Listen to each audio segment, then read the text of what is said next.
Greetings, urban farmers, gardeners, and healthy food visionaries. Farmer Greg here, and welcome to the 551st episode of the Urban Farm Podcast, where every day we work together to educate and inspire you to become part of your food revolution. Do you know that there are many ways to water your garden? Want to explore what they are? I've got a free guide just for Urban Farm Podcast listeners that explores my favorite methods. We start with my epic full-length class called Wickedly Smart Water Harvesting, where I share the many ways that you can discover water in your yard. This class ends with the challenge to see how many water sources you can find on your property. Next, we'll dive into my favorite way to water my gardens. This method was introduced to me about a decade ago by my good friend and mentor, Scott Murray. It is water efficient, self-cleaning, and draws from what large farms have been using for decades. We boil it down to the backyard gardener level just for you. Think you can guess what it is? The guide also comes with a full description and list of supplies you'll need to install your own fully functional watering systems. Learn and harvest your free water, your garden guide at urbanfarmwater.com. Today on our podcast, we're talking with someone who is farming corn and other small-scale staple crops. We're talking with Chloe Lieberman about growing calorie crops. Chloe homesteads near Asheville, North Carolina. She also writes and teaches for Wild Abundance, a school of permaculture, natural building, and homesteading that's just down the road from Chloe's farm. She and her partner raise dairy goats, ducks, a milk cow, vegetables, fruits, mushrooms, and herbs. One of her great loves is growing staple crops, the kind of plants that can be the center stage during a meal. Along with growing food, Chloe is passionate about cooking and nutrition. Welcome to the show today, Chloe. Are you ready to rock? All right, let's do it. Excellent. So I shared a bit about you. Can you fill in the blanks for us and share more about the path you took to get where you're at today? Yeah, absolutely. So I grew up in suburban Northern California, so I did not grow up growing food in my immediate family, but I went to a small public school in a more rural part of the county where I grew up, and so I had friends whose families were growing food.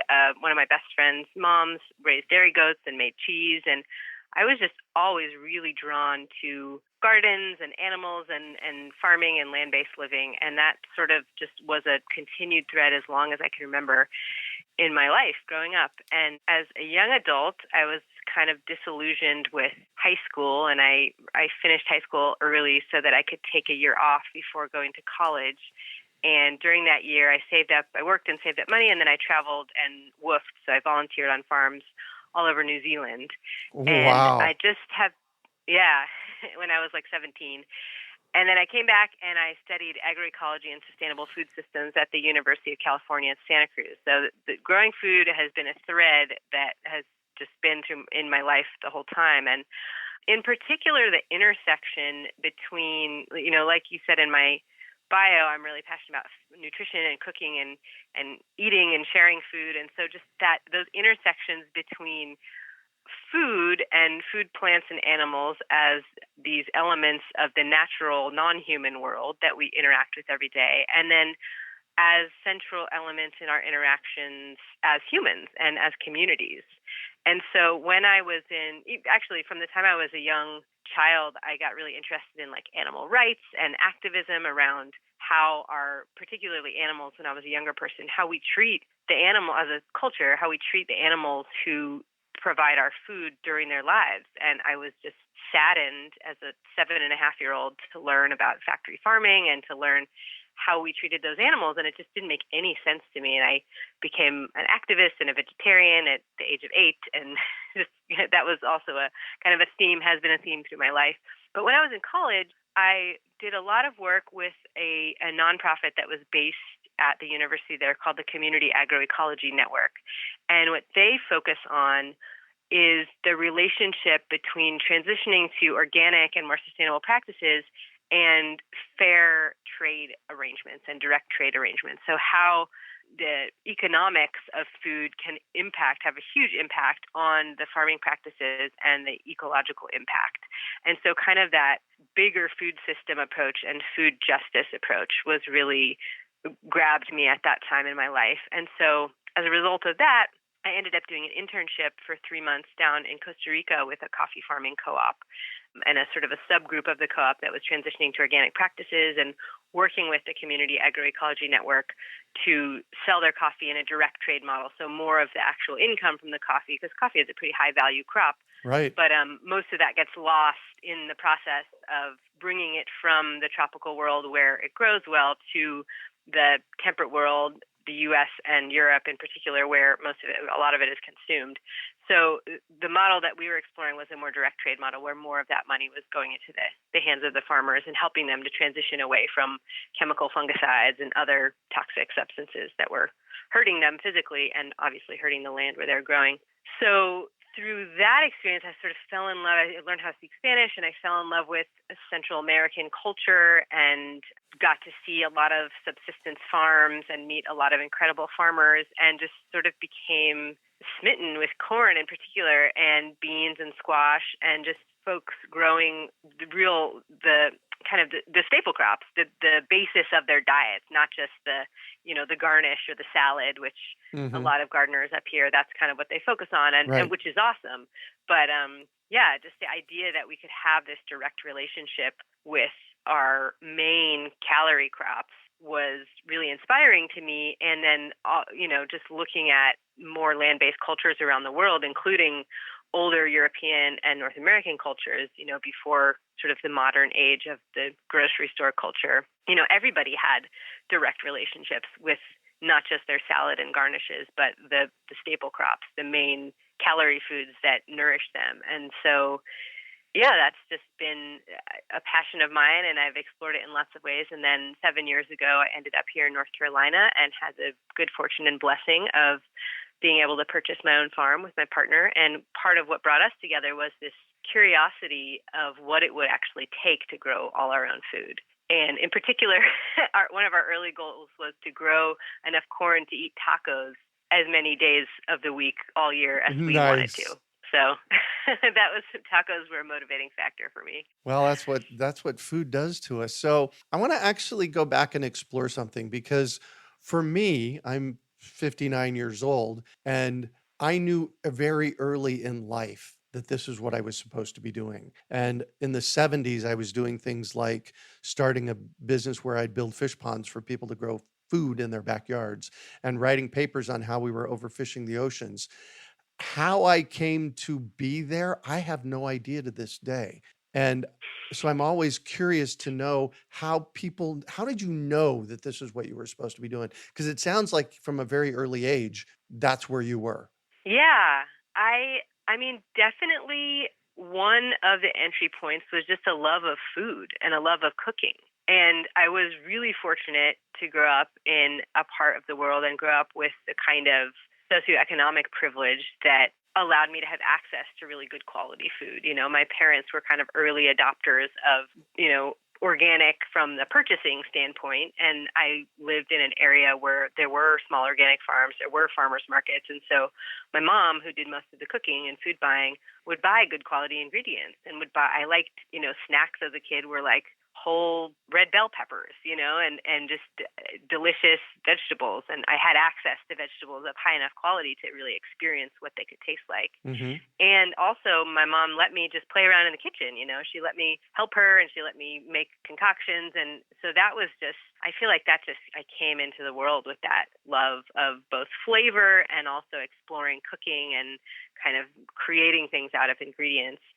But also, I, again, was really privileged to grow up with a lot of beautiful land around me. And I felt deeply connected with the land around me. Just, outside my door, I lived in the suburbs, but there was open space that we could hike to from my home. And like I said, I went to this more rural elementary school, and I got to experience more open space and big gardens and animal agriculture at my friends' homes.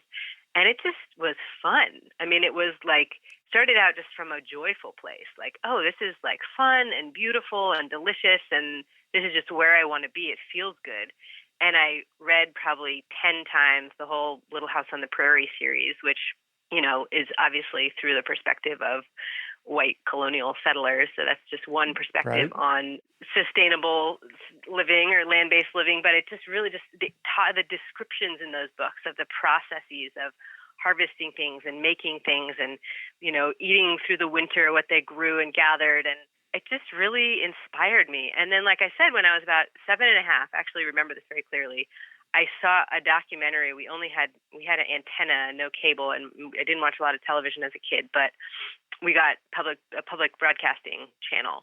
And I saw on that a documentary about concentrated animal feeding operations, or CAFOs. Yep. And I was just appalled. I was like, I loved animals, I loved living things, a very sort of nurturing nature. And I was just like, that is crazy and not okay. And so that launched me into this whole, I became a vegetarian. I became sort of an activist against animal testing. I literally painted posters and taped them up on the window at the post office and crazy things for a little kid to do. And fortunately, my parents were like, okay. But yeah, so it was kind of this two-pronged thing that really galvanized my sort of life path around food and growing food, of just joy and love and deep connection with the plants and animals that feed us and the natural world that gives us life. And then also this feeling of protection or of needing to be a voice for change in the way that we as a bigger society relate to those things with such incredible disrespect. And then later on, I learned also the negative impacts on ourselves that those kinds of choices make, raising animals and plants with lots of chemicals and in inhumane and disrespectful ways. It's not just morally wrong, but actually has a really negative impact on the climate, on the soil, on the water, on our health, and all of that. So, but those were kind of the origins of this path for me. Wow. Awesome. Well, thank you for sharing that. Yeah. And so let's jump over into staple crops and your interest in staple crops. First of all, why should somebody grow a staple crop, and what are they? So what are they? I'll start with that. So staple crops are the kinds of plants that produce food that is calorie dense.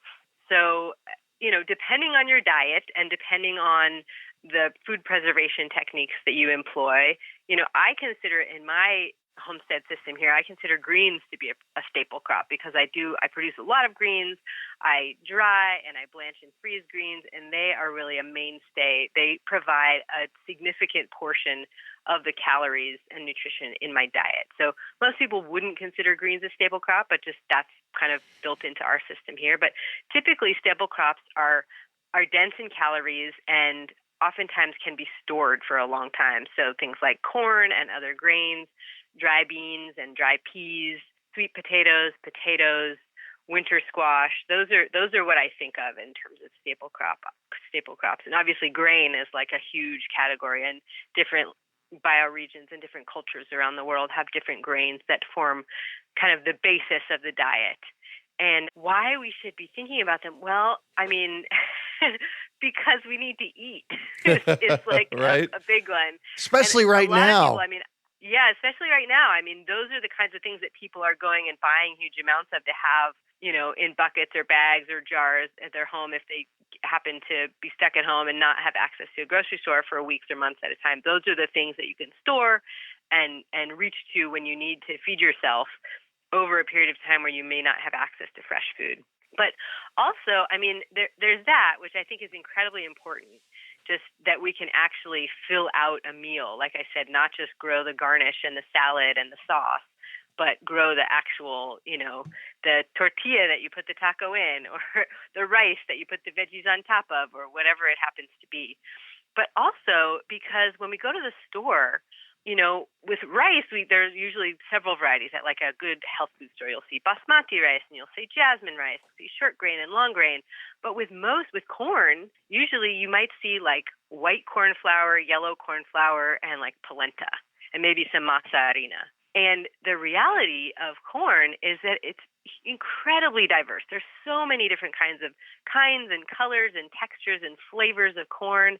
And so when we actually, and same with potatoes and same with sweet potatoes and same with squash, same with all of these things, because the diversity that's been developed over time in different bioregions by different people and different communities to meet their needs, both in terms of cultivation and in terms of, again, that joyful relationship with food. So when we grow our own staple crops, we have access to just a much wider range.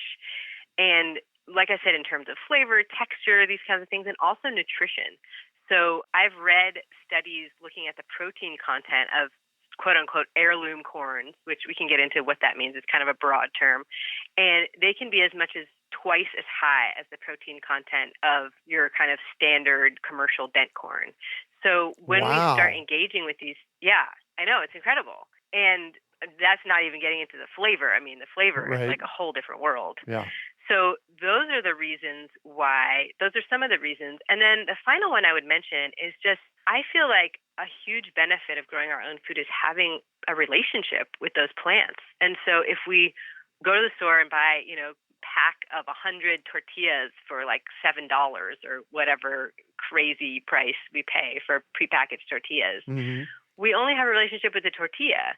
But if we, plant a seed, we see the tiny little sprout grow, we see it grow bigger and bigger.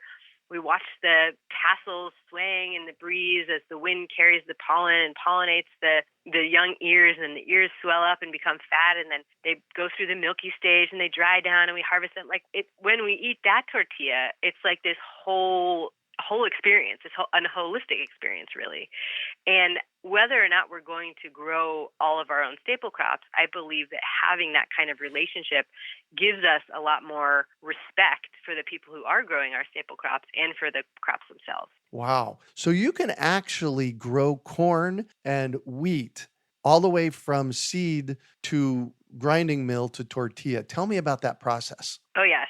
It's funny that you asked that, because so many people ask us that we've been joking about we need to create like a PDF that we can just give to people, because people text us and we're typing in the process in the little phone screen. We're like, oh my gosh, I've typed this like 100 times. So yeah, making tortillas is totally super accessible. It is a process, but you can totally do it at home. And it's like another layer of that beautiful relationship with these staple crops and with these food plants. So corn that is turned into tortillas goes through a process called nixtamalization. And that is a funny sort of translation or transformation of a word in the Nahuatl language, which is the traditional language of the Aztec people. And it basically means ash corn. Nix is ash, and tamal is like one of the many, many, many words in that language for corn. And so it's a process of transforming the corn through soaking and or cooking in an alkaline solution. And traditionally, the alkaline solution was a lye made from wood ash. And that's what we do. But when you buy tortillas or tortilla chips at the store, what they use is hydrated lime, so pickling lime, which you can buy at a Mexican or Latinx market. And you can use that too. But we use wood ash because we heat our home with a wood stove. So that's something that's abundant for us. And basically what you do is the process that we do is we take wood ash, a measured amount of wood ash, and put it in water and warm that water up. It doesn't have to boil, but basically steep it like a tea for like 15 or 20 minutes. And then pour that water through a sieve, because our ashes, it's a pain in the butt to sift out the ashes. There's little bits of charcoal and bigger chunks. And so we sift out the water after we've steeped the ashes in the water. It's a lot easier to do. So through a fine mesh colander or tea strainer or something like that, pour that now lye solution, the ash tea basically, into another pot. And then to that, add a measured amount of corn, of dry corn. And the best kinds of corn to make tortillas are flint corns and dent corn. So flour corn doesn't work as well, and I can go into those three kind of categories of corn in a second. But then what you do is boil the corn in the lye solution, depending on the quantity of corn, for like 2 or 3 hours. It takes a long time. Corn is it's a large grain. Until for tortillas, it's ideal that it's cooked all the way through but still firm. So I usually pull out a kernel and just bite it in half with my teeth. And then I look at it, and if the very, very middle is still white and starchy, then that's the perfect phase for making tortillas. And then that can either be dried and then ground dried into like a masa harina, so a dry nixtamalized flour. But I don't do that because that's an added step. What I do is I grind. excuse me, I'm skipping a step. So what the lye solution does is it dissolves the pericarp, so the hull basically, around the kernel, which is not very digestible. So that gets dissolved, and also the lye solution transforms the B vitamins that are contained in the corn into a more absorbable form. And so in particular, niacin that is in the corn is made available to the body through this process. And so all traditional cultures that rely on corn as a staple crop do some form of this process, because if corn is a staple of your diet without doing this process, then it's very easy to get pellagra, which is a deficiency syndrome, a niacin deficiency syndrome. So this is like for flavor and ease of digestion and eating, and also for nutrition. It's like this beautiful synergy between the people and the corn. And then, so what we do is we grind the corn wet. And originally we got a Corona mill. So this is a mill made in Mexico, a little hand mill that you can clamp onto your counter that is made specifically for this purpose. At this point, we do a lot of tortillas, and we also process a lot of our own animals. And so we bought for processing some hogs, we bought a pretty high-powered meat grinder. And one day we're like, let's try doing the corn in the meat grinder. And it actually works amazingly well. And I'll bet. So that's what we do these days, because I'll do a big batch like once a week and then make tortillas throughout the week. They're the best fresh, but they will hang out in the fridge and then just steam to kind of moisten them a little more. So that you can have tacos whenever you want. Exactly. Yes. Tacos, and now, I mean, I like I said, I have this deep affinity and have spent a lot of time traveling in Mesoamerica and South America. And there's lots and lots of nixtamalized corn-based dishes, tacos being just one of them. So that's a fun thing to explore. So what's the difference between the different kinds of corn? Field corn, dry corn, sweet corn? Yes. So sweet corn is what most people in North America here are most familiar with. So sweet corn is a kind of corn, sort of a class of corn, there's lots of varieties, that have been bred for fresh eating at the milky stage. So that means those varieties have been selected for really sweet, juicy kernels before the kernels are all the way ripe. So before they ripen and dry down. So we eat them in the fresh stage, and we boil them or steam them. You can just eat them raw, and they're very sweet. And all kinds of corn go through that milky stage, but varieties that have been bred for consumption as sweet corn stay in that milky stage longer, and with the modern varieties for a very long time. And then again, with the modern varieties of sweet corn, they will stay in that milky stage and won't get starchy after picking. So there's kind of an old time saying here in Southern Appalachia where I live, which is like, you got to pick the corn and put it in the pot. Like, don't even bring it in the house. Just pick it and put it in the pot and cook it right away, because it'll taste the best then. And so, yeah, modern varieties of sweet corn have been bred so that they last on the shelf a little longer, but it's this short window. And then field corn or dry corn, I consider those to be interchangeable. And those are corns that we grow all the way through to maturity and harvest the dry seeds for flour or polenta or tortillas, nixtamalization, like I just mentioned. And then of the field corns, there are kind of three classes. There's three types. There's lots of varieties within each of these types, but what I mentioned earlier, the flour corn, flint corn, and dent corn. So flour corns have a starchy endosperm. So if you were to cut a dry kernel in half, I usually do this with a pair of pruning shears. It's kind of hard to do with a knife. They hop all over the place. But you cut it open and you see what looks like flour inside. It's very starchy. Oh, wow. And sort of not very dense. And with a flint corn, if you cut that kernel in half, it's more glassy and opaque and more dense. And there's still a little bit of starchiness, like what looks like flour, but it's a lot more dense, and those have higher amounts of protein typically. And they make much better tortillas because those proteins kind of glue together the tortillas, whereas the flour corn is sort of much more crumbly. And then dent corns, and both flint corns and flour corns are ancient kinds of corns. So ancient people who cultivated corn had both flint and flour types. Now, dent corn is a modern adaptation that's basically to sort of oversimplify, a combination of the two. So they have kind of more or less an equal amount of that flinty and that floury endosperm.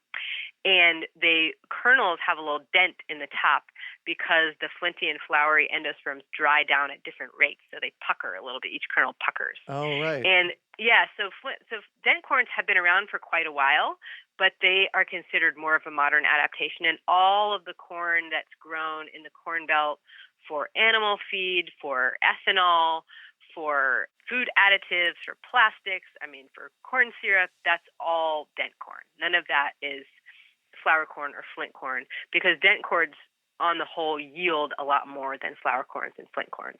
I grow all three because they all have benefits in my mind. They all have different uses, they all have different flavor profiles, and they have different times to maturity. So depending on your climate, it might make more sense to choose one or the other. Or, I'm obviously a proponent of trying all three and Right. seeing what works for you. But that's kind of an overview of the different kinds. So how big is your farm? We have a place that's 23 acres, which sounds big, but we're in the mountains here, and more than half of that is a wooded hillside, which my partner is fervently transforming into a silvopasture and nut orchard, but it's a slow process. Right. So in terms of field crop space, we have, I would say there's some rotation that happens, but I would say we have about a half an acre. The reason I asked you that is because you're growing three different kinds of corn. Corn is wind pollinated. Yep. And are you saving the seeds? And if you are, how are you preventing them from cross-pollinating? Or are you? Does it matter to you? Yeah, that's a great question. We do and we don't, depending on the year. And some years we're like, we just want to trial. Like the first few years, we would just trial like 5 or 6 varieties, and we're like, we're just trialing them. We're not going to save seed. We're just going to kind of see what works in this area. And that's depending on seed companies, and we buy mostly from small scale seed companies, particularly a few local ones. Mm-hmm. But that's definitely putting our self-reliance in the hands of others, which has its pluses and minuses. But we've sort of narrowed it down to a few varieties. And here in the mountains, so we have about a half an acre in cultivation, and that's 3 separate fields on our farm. And there are topographical shifts and trees in between those fields. So there's some barriers. Got it. And that reduces the cross-pollination for sure. So if you're living in a open flat, you have however much space and it's all just one big open field, then cross-pollination is going to be more of an issue than if you have barriers, topographical or, tree kind of barriers or buildings in between your fields. But another thing that we do, because yes, we are saving seed at this point, is so corn needs to be planted in blocks. It doesn't do well in long, skinny rows because of that wind pollination. Mm-hmm. So if you have let's say, like as close to a square as possible is ideal for corn. So rather than doing like one long 100-foot row, you would do a 10 by 10 block, just for example. And we found that within the middle of those blocks, most of that corn is pollinated, like the pollen from the surrounding corn gets there first to the middle of the block. So the corn itself acts as a little bit of a buffer. And we're not at this point selling corn seed to a seed company. We do share and trade it with our friends, but we tend to grow varieties of different colors. And so over the course of the next few generations, we can often see if there's some crossing happening. And also we're not that concerned with that. Like I don't save seed when we're trialing 8 different varieties and they're all in tiny blocks all next to each other because that's so much crossing. But a little bit of crossing is not a concern for me. And we can kind of rogue out and keep maintaining the qualities that we're going for over time. Uh-huh. So, yeah, that's our strategy. Some people will plant at different times, hoping that tasseling and pollination will happen at different times. And what we found with the varieties that do well here in the mountains is that they all just end up tasseling at the same time. It's kind of like the weather is, they're going with the temperature and the day length and the weather even more. We haven't tried varieties that are like dramatically different, but we don't have a super long growing season here for hot weather plants like corn. So that approach hasn't worked for us, but I know that it certainly will in other kinds of climates. We are 30 minutes into this and we could talk for the next 3 hours. I'm loving this conversation. But we're going to have to transition. Maybe we can have you come back and have another conversation about a different staple crop. How about that? Yeah, great. I would love to. All right, cool. So tell me about your online gardening school, wildabundance.net. Oh, yes. This is a very exciting project that we have been wanting to do for a long time. And then with the whole global crisis that happened in the spring, we were kind of pushed into developing more online programs, both so that our business could stay afloat and we could continue teaching people, and also because we just were flooded with questions about people wanting to start gardens and not really Mm-hmm. knowing how. And actually, it was funny when I mentioned that we were going to do this to a friend who's also a pretty experienced gardener. She was like, "Oh, that's a great idea. Everybody wants to start a garden right now. Nobody knows what the heck they're doing." Amen. So, so yeah, we put together this online program that has 12 foundational classes. So on things like starting a garden from grass, soils 101, sourcing good quality seeds and transplants, water and irrigation, pests and pest management, etc. And then we offer a sort of mini class each month on the garden and what's happening in the garden that month, and then a Q&A session with that each month. And so the idea is to give people a foundation so that they can then go and experiment and explore in their own garden and feel like they have that support and guidance, and they can troubleshoot with us. But basically, they're getting that beautiful relationship, building that beautiful relationship and getting that experience of doing it on their own, but not having to make the same mistakes that we've made, and really learning from our mistakes and getting to see things in action. So yeah, it's a pretty exciting thing, and I'm just really grateful to have a medium to reach out to more people and share my excitement and my experience and encourage people, because it can be, your first garden can be a bummer sometimes. You're Right. expecting like these big, beautiful, Yep. juicy tomatoes, and then blight comes in or the bugs come in or you forget to water and you get like a handful and you're like, really? So yeah, I'm excited to be just sharing my experience and encouragement so that people can feel like they've really accomplished something and experience that joy and that success. And so hopefully they can keep going with it. Oh, beautiful. And that's Yeah. wildabundance.net. Yeah, you can find that just under our online classes or gardening classes. There are different ways to navigate to it. Farm out. Congratulations, and Yeah. keep that up. This is the single most important thing that we can be doing right now, is figuring out how to grow our own food. So Absolutely. I agree. I'm going to shift on you, and I'd like for you to talk about a time you failed, how you overcame that failure, and what you learned from it. Well, since we've been talking about corn so much, the first one, there have been many, but the first one that pops into my mind is a year where we pretty much, I think we ended up with like a gallon of dry corn or Oh my gosh. almost nothing in yield because of raccoons. And so we live in a mountainous region with a lot of creeks and springs and streams, and our farm is surrounded on two sides by moving water and lots of forest around us. So it's basically like raccoon highways. And it's funny, the first couple years that we grew corn here, it wasn't an issue. And then one year they just came in. And what raccoons will do to corn is they'll come when it's in that milky stage, so that sweet corn stage, and they'll pull the plant down, so break the stalk, and take like 2 or 3 bites, and then leave the ear on its broken stalk on the ground to mold.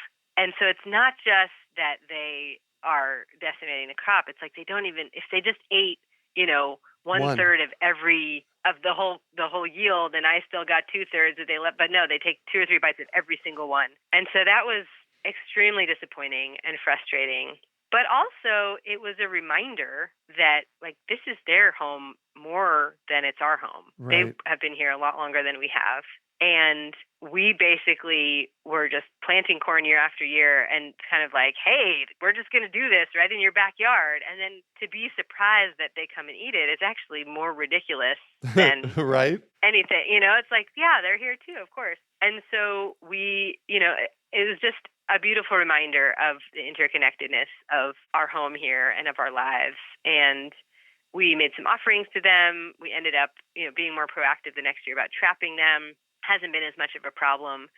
But yeah, just watching the arc of my response of being like really pissed off, and like my partner would go out there with the 22 at dusk and just like sit there, and but then, we shot a couple raccoons and just kind of felt bad because it's like they're just living their lives, And so finding a way to adapt and to coexist with the other creatures that are here and really whose homes we invaded was a great lesson from that. And just being proactive, and also the continued lesson of not putting all our eggs in one basket. So we ate a lot of sweet potatoes that year because we didn't have corn to eat, but we had sweet potatoes. So good, thanks for that. There you go. And what do you consider your biggest success? More and more friends and neighbors are reaching out to me for guidance. And I consider that a great success. Like, I have done a lot of failing and experimenting and exploring and learned some things from that. And I guess I've done a good job of sharing that experience and being open and communicative about that, because people are looking to me for guidance and for feedback and for ideas and for seeds and for suggestions. And that, I would say, is a great success because, there's kind of this weird tension in the back to the lander permaculture movement of this idea of self-sufficiency and then this idea of community. And I'm into self-sufficiency. I like knowing how to grow corn and make tortillas. I like knowing how to do things for myself. But I also really love how we need each other, and how we depend on each other and how we can nurture those relationships too and give what we have to give freely and receive what others have to give and create this kind of net gain strength in our collective experience. And so that I would consider a good success, a great success, participating in that in such a way that people feel welcome to reach out to me for guidance and commiseration. Sometimes I don't always know what to do. I'm just like, oh yeah, that's a hard thing. Mm-hmm.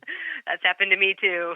It's okay. Yeah, and that is so cool. I experienced the same thing, with the podcast and over 550 episodes, people reaching out to me and giving me kudos. It's like, wow, I can make a difference out there. And it sounds like that's what it is for you too. Absolutely. And just letting people know, I'm like some random kid from the suburbs. It's not right? You and me I too. have been, just kind of stumbling along, and there's just a lot of wisdom out there in other people and also in the land and the plants and animals themselves. So, just reminding people of that reality that when people remember is kind of obvious. They're like, oh, yeah, that's how it is. Yeah.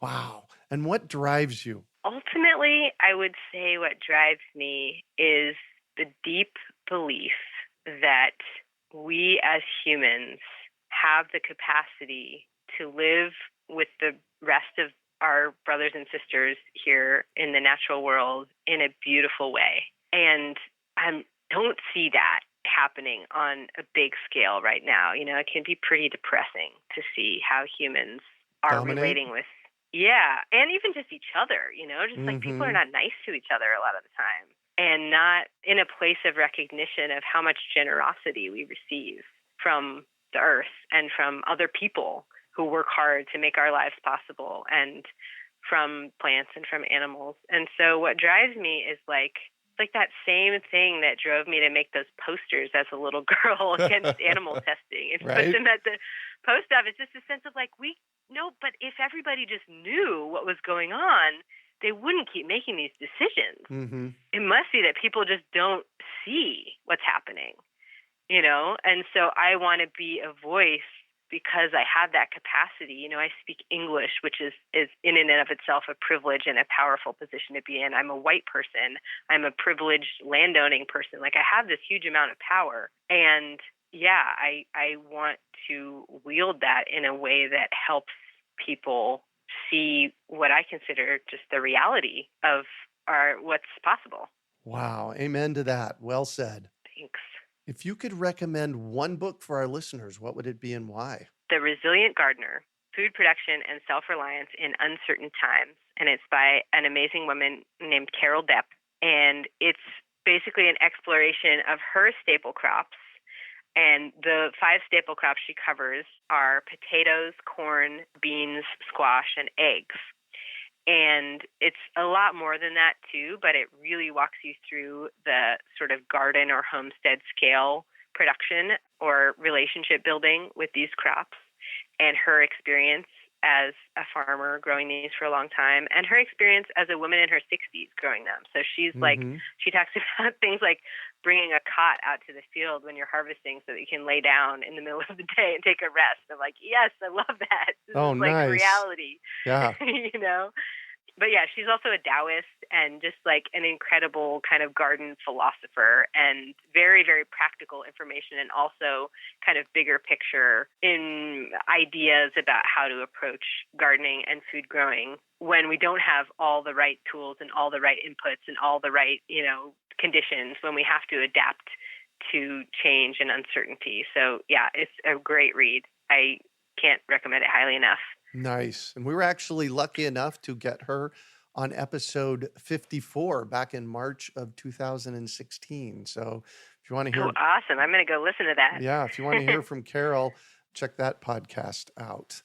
And what one final piece of advice do you have for our listeners? I guess I would say find your delight, and not in the sense of like just do things that are easy and fun, because I think that's not really enough right now in the world, or maybe never was enough. Like, yeah, not just things that are easy and fun, but find where your heart really sings. And it can be overwhelming to kind of look at the current situation and our lack of self-sufficiency and self-reliance and resilience and kind of want to do everything all at once. And we don't all need to be experts at everything. And I think a better guiding principle, or a potentially more rewarding and successful guiding principle, would be to follow our individual heart's delight through whatever we need to follow it through, through hardship and struggle and activism and speaking out and changing systems and changing people's minds and working hard and all of that. But when that's the motivation, then we have access to this well of energy, and we can do so much more. And then it's not just about the outcome. It's also about the process, which, with gardening and growing food, that has to be part of what you're going for, because, the raccoons can come, or the rains don't come, or they come too much. So many things can happen. And so finding delight in the whole process and just allowing yourself to follow through on the things that you really feel captivated by, and not feeling like you have to do everything, and not feeling like you have to do everything right now. Wow. Well, I have to tell you, I'm really impressed with who you are. I think you're brilliant in what you're doing. Thank you. Thank you. Yeah, absolutely. Thank you so much. I really enjoyed having you on the show today, Chloe. I've enjoyed talking with you too. Thanks for having me. You bet. How can our listeners find you? The best way is probably through Wild Abundance. So I'm one of the staff members there, and my email is on the website. But just quick and easy reference, again, wildabundance.net. And you can find out about different projects that we're working on, the online gardening school, our in-person classes if you're able to travel here to Southern Appalachia. It's a very beautiful place, so I encourage that. But that's the easiest place to get a hold of me, wildabundance.net. Beautiful. You can also find show notes from today's podcast at urbanfarm.org/wildabundance. We hope you enjoyed today's episode of the Urban Farm Podcast. Remember to listen for tips, advice, and resources to help you on your journey with urban farming. You can find us on the web at urbanfarm.org, or send us an email to podcast@urbanfarm.org. In the words of Vincent van Gogh, great things are done by a series of small things brought together. Be encouraged that with each lesson learned and skill developed, you are one step closer in the direction of your dreams.